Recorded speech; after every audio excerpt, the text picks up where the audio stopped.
every single night.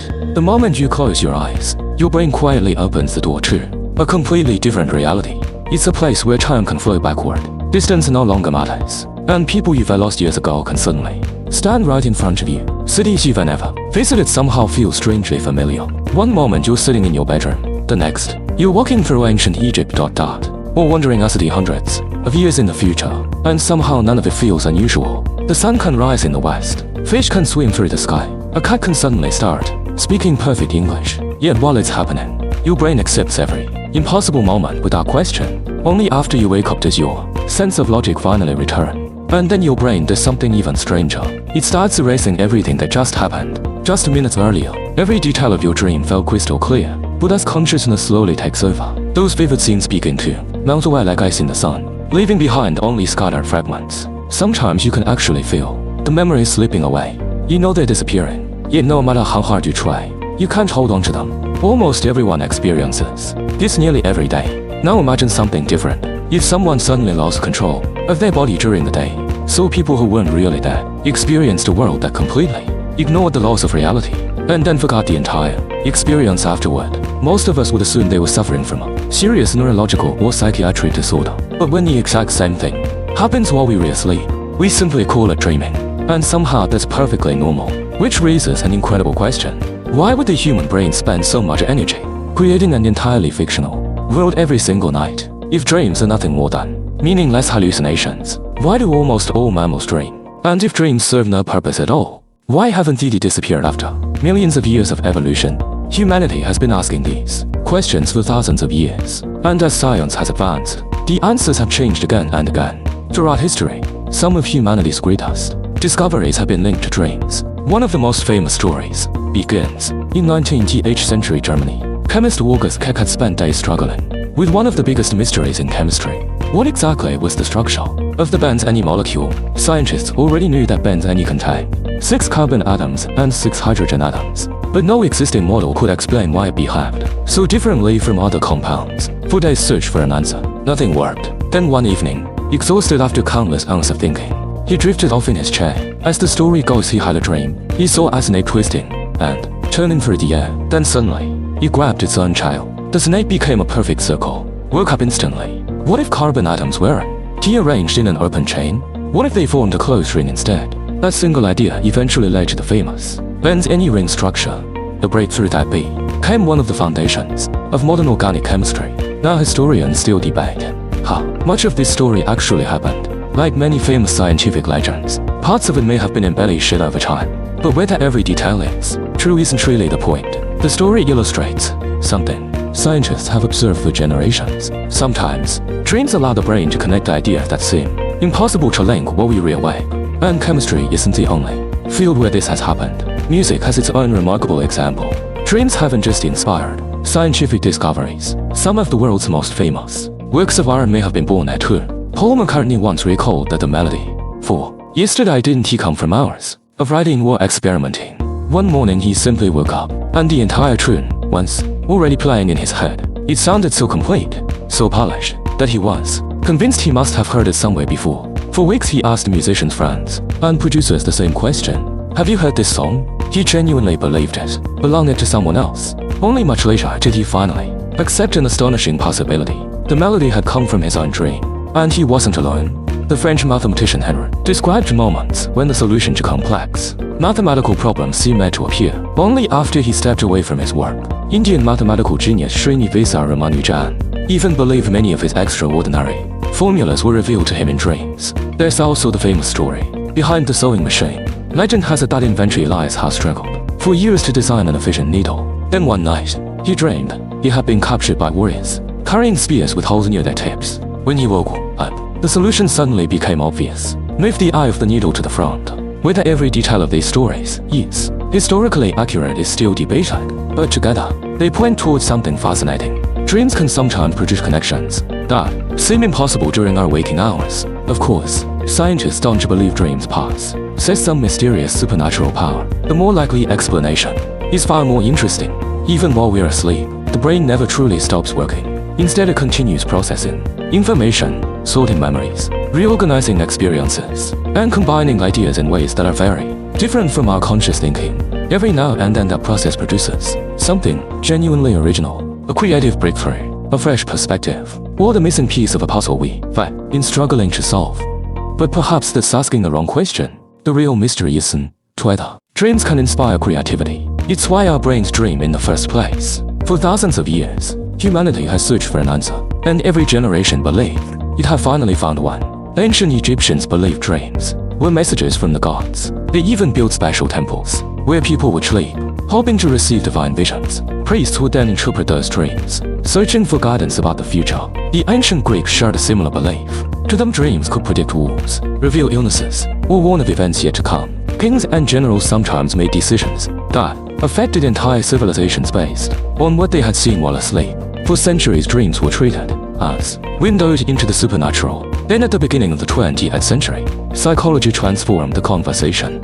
In 1900, Sigmund Freud published The Interpretation of Dreams, one of the most influential books in the history of psychology. Freud proposed a revolutionary idea. Dreams, he argued, were the royal road to the unconscious mind. The desires we suppress, the fears we refuse to face, the emotional conflicts hidden beneath our everyday thoughts. All of them could return while we slept, disguised as symbols and strange stories. Not everyone agreed with Freud's conclusions, but his ideas were ever-changing. Way people thought about dreams. Then came another influential psychologist, Carl Jung. Jung believed dreams were much more than reflections of personal memories. He argued that all humans share something much deeper, a collective unconscious. According to Jung, certain symbols appear in dreams across every culture because they are woven into the human mind itself.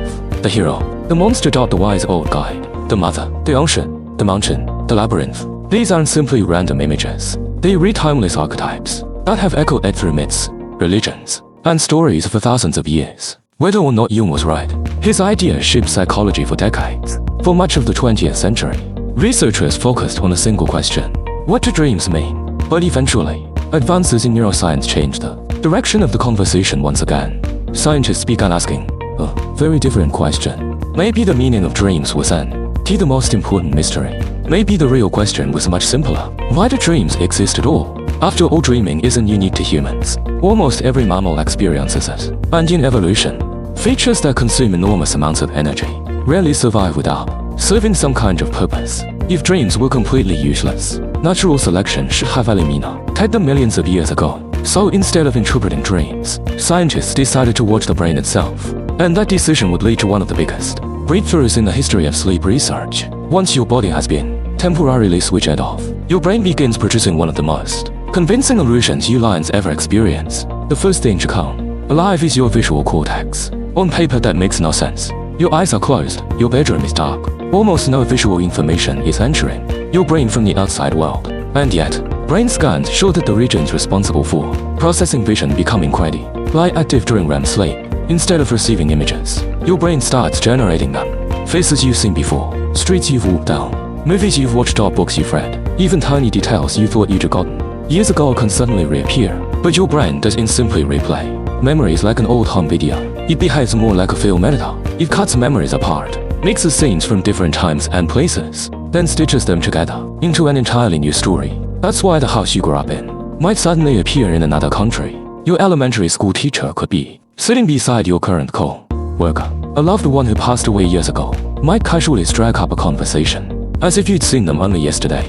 The strange part isn't that these scenes exist. The strange part is how real they feel. That's because to your visual cortex, there's surprisingly little difference between seeing something and vividly imagining it. When the same neural circuits are activated, your brain creates a remarkably similar experience. In other words, when you dream about standing in a forest, many of the same brain networks involved in seeing the real forest are activated as well. That's why dreams can feel so incredibly lifelike. The colors seem richer, the sounds feel sharper. You can feel the wind brushing against your skin, the warmth of sunlight or raindrops landing on your face. Even though none of it is actually happening, your brain is creating an entire sensory world from the inside out.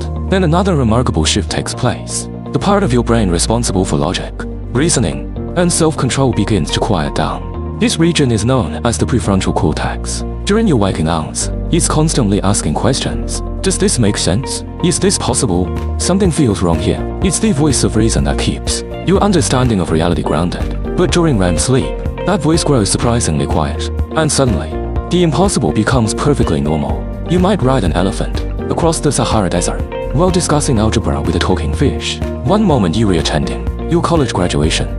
The next, you re-standing on the summit of Mount Everest. You could transform from an adult into your childhood self in the blink of an eye. The world changes without warning. The laws of physics stop applying. Time loses all meaning, and yet you almost never stop to ask, where does equal and e ... How is any of this possible? It's not because dreams have their own logic. It's because the part of your brain responsible for checking logic isn't doing its usual job. Your internal reality checker has temporarily stepped offline. Only after you wake up does the prefrontal cortex fully come back online. And in that instant, everything suddenly seems ridiculous. Why was I perfectly okay with flying through space on Abacycle? Why didn't you question the fact that my 5th grade classroom was somehow inside an airport? The answer is simple. While you were dreaming, your brain wasn't interested in fact checking. It was interested in telling a story. And then just as the story ends, your brain performs one final trick. It begins to erase it. Almost everyone has experienced this. You wake up and for a few brief seconds, the dream feels incredibly vivid. Every conversation, every face, every impossible moment, it's all still there. Then you glance at your phone, walk to the bathroom, brush your teeth, and suddenly, it's gone. Within minutes, all that's left is a vague feeling that you dreamed about something important. Sometimes you can't even remember whether you dreamed at all. But this isn't because dreams are too short, or because your memory is weak. It's because your brain is operating under a completely different set of rules while you're dreaming. The reason you forget your dreams almost immediately after waking up isn't because they weren't important.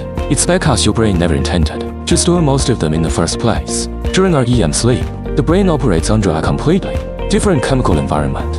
Researchers have found that several neurotransmitters involved in forming long-term memories drop to unusually low levels. One of the most important is norepinephrine. While you're awake, norepinephrine helps stabilize new memories, making them easier to store and retrieve later. But during REM sleep, its activity falls dramatically. That means your brain isn't focused 1. Preserving everything you experience. Instead, it's focused on processing it. Think of it like watching a movie. When the credits roll, you probably won't remember every line of dialogue or every single scene. What stays with you are the moments that matter most. Dreams work much the same way. As the dream ends, most of its details are quietly discarded, leaving behind only a handful of vivid impressions. That's why you can experience several dreams every night, yet remember almost none of them the next morning. In fact, researchers estimate that most adults go through 4 to 6 complete sleep cycles every night. Each cycle lasts about 90 minutes, and every one of those cycles usually includes a period of REM sleep. But REM doesn't stay same throughout the night. Early on, deep sleep dominates. Your body is busy repairing itself. Damaged tissues begin to heal. Growth hormone is released. Your immune system goes to work identifying and removing damaged or abnormal cells. While all of that is happening, your brain has already started organizing everything you experience during the day. Some information is judged to be unimportant. Those details are gradually discarded. Other memories are temporarily preserved, waiting to be processed later. As the night goes on, the priorities begin to shift. Your body's repair work slows down, and your brain takes center stage. Each REM period becomes longer than the one before. By the early morning hours, a single REM episode can last 20 minutes or even longer. That's the only reason the dreams you remember most vividly often happen just before you wake up. Those dreams simply have a better chance of surviving the transition into consciousness. This changing rhythm isn't an accident. It reflects the way sleep itself is designed. Imagine your brain as a massive library. Throughout the day, new books arrive non-stop. Every conversation, every face, every email, every sound, every new experience. The problem is, no one has time to organize them, while the library is still open. So every night after the doors close, the librarians finally get to work. Some books are valuable enough to place on permanent shelves. Others are outdated, almost immediately and quietly thrown away. Still others seem unrelated at first, until someone realizes they belong in the same section. That's where something remarkable begins to happen. While sorting through millions of memories, your brain starts noticing connections you never consciously recognized. An article you read this morning may suddenly connect with a book you read years ago. A childhood memory might help you understand something that happened at work yesterday. Pieces of information stored in completely different parts of your brain begin finding each other for the first time. Many neuroscientists believe dreams are simply what this process feels like from the inside. As your brain retrieves memories, breaks them apart, reorganizes them, and links them together in new ways, you experience those shifting connections as dreams start. In other words, dreaming may not be the brain's primary job. It may simply be the visible side effect of an invisible process that is happening all night long. Of course, This is only one of several leading theories. Even today, scientists still can't fully agree on why dreams exist, because the more we learn about the sleeping brain, the more mysterious it becomes. One of the most influential explanations emerged in the 1970s. It became known as the activation synthesis theory, and it challenged almost everything people thought they knew about dreams. One of the most influential explanations for dreaming emerged in the late 1970s. It was called the activation synthesis theory, and it completely changed the conversation. Psychiatrists J. Allen Hobson and Robert McCarthy proposed a surprisingly simple idea. Maybe dreams aren't carefully written stories at all. Maybe they read the brain as attempt to make sense of chaos. According to their theory, dreaming begins deep inside the brainstem. During our REM sleep, the brainstem fires off bursts of random neural signals, sending them throughout the brain. On their own, those signals don't mean anything. They read just scattered pieces of information, like thousands of puzzle pieces dumped onto a table. The real storyteller is the cerebral cortex. Faced with a flood of seemingly random activity, it does what the human brain has evolved to do better than almost anything else. It looks for patterns. It searches for meaning that builds a story. Your brain doesn't start with a dream and then generate the images. Instead, it receives a storm of neural activity and instinctively tries to weave it into something that makes sense. That could explain why dreams shift so suddenly. One moment you're at home, the next you're back in elementary school. Without warning, it's nighttime. Then suddenly, you're standing on a beach but never seen before. The plot jumps from place to place. Characters appear without explanation, and somehow, the story keeps moving forward. Not because it follows logic, but because your brain hates leaving loose ends. Even when the information is random, it contrasts, turning chaos into a narrative.